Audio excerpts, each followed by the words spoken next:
The repayment of $1.77 trillion must resume on October 1st. Will people be able to make these payments? If they can't, what might happen to the housing market? That's what we'll be discussing today in the Housing Market Morty report. So guys, if you haven't guessed yet, the debt that I'm talking about is student loan debt. And while you might not freak out personally because maybe you don't have any student loans, this is going to affect a lot of things, actually. Maybe not just the housing market, but that's what I'm going to focus on in this video. And I'm going to show you some data that might blow your mind. We're going to start with this article from ABC News, "A Train Wreck Coming. Americans Brace for the Return of Student Loan Payments." Jamila Van Buckley would like to buy a home one day. A correctional counselor in New York City, Van Buckley has been living with her parents and tucking as much money as possible into her savings account. But soon she expects a new expense to enter her monthly budget, gradually paying off the $68,000 she owes in student loans. She says, "I'm going to have to dip into my savings to start paying back on August 29th. Actually, now it's October 1st. And now that kind of hinders the goals I had set for myself the next couple of years."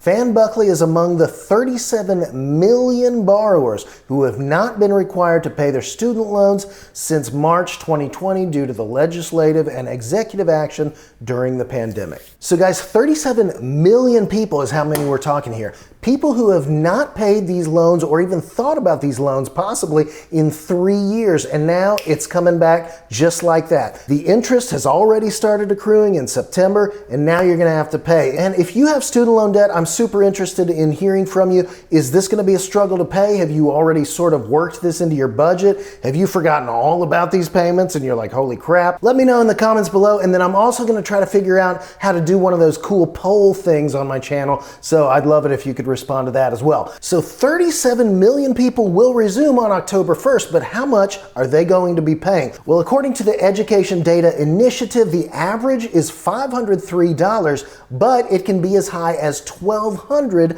for some professional degrees. Now guys, let's think about that $503 average and consider that 40% of people don't even have $400 in their bank account to cover an emergency. Look at this headline right here. Look at a couple of these headlines. You can begin to see that this may be a very serious problem for some folks. But let's see if we can estimate how bad this is going to be. Now, prior to the pause on payments, about 4 million people were defaulting on these loans each year.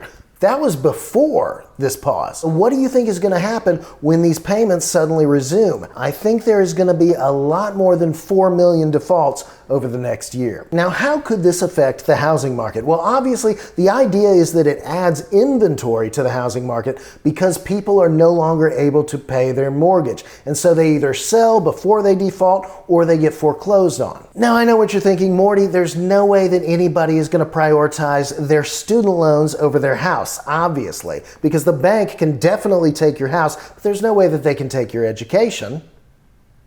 But actually, they kind of can.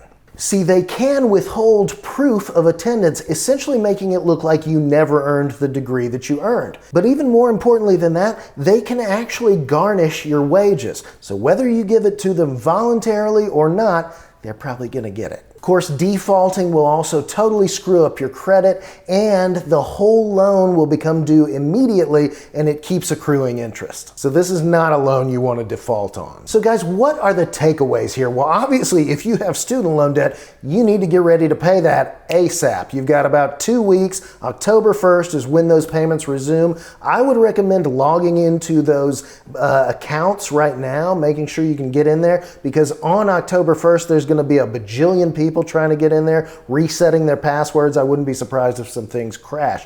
You could probably set up auto payments before then. If you don't have student loan debt, well, you're in luck, and you need to be poised and ready to strike if you're wanting to buy a house.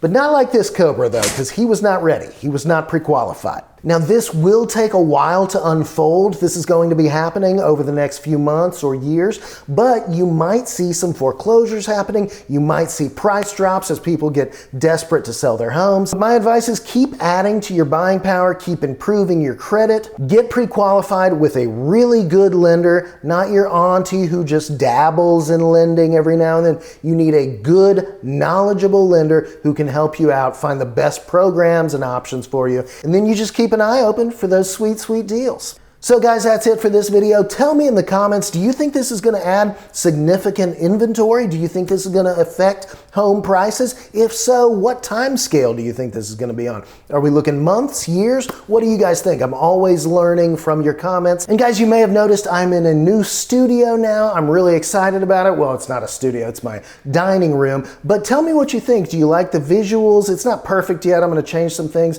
Probably the sound isn't great. I'm going to get a rug and maybe some foam. But I'd love to hear your opinions. I was really enjoying using Travis's studio, but the reality is that guy is so busy just turning out videos at a bonkers rate, and I didn't want to be in his hair anymore. But Travis, thank you so much. Shout out to you, brother. Anyway, please subscribe if you enjoyed this video. Please like it if you got anything out of it. And until next time, be happy, healthy, wise, and wealthy.